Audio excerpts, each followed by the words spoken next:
આજે 13 જિલ્લામાં અતિ ભારે વરસાદનું red alert. Deep depression system સક્રિય બનતા ગુજરાતમાં 2 દિવસ સાર્વત્રિક ભારે વરસાદનું સંકટ.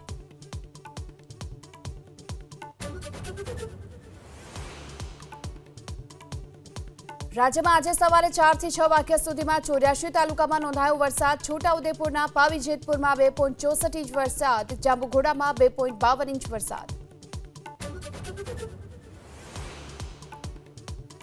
રાજ્યમાં 10 વાગ્યા સુધી 17 જિલ્લાઓને આપવામાં આવ્યું રેડ એલર્ટ. 8 જિલ્લાઓને આપવામાં આવ્યું orange alert.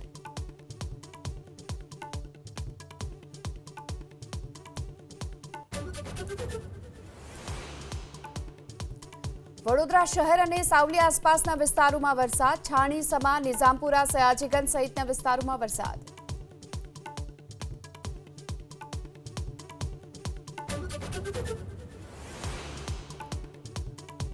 Anti paper leak સંસદના બંને ગૃહમાં પસાર. પ્રધાનમંત્રી મોદીનો વિડિયો સંદેશ. કહ્યું, વિદ્યાર્થીઓના ભવિષ્ય સાથે ચેડા કરનારને નહીં છોડવામાં આવે.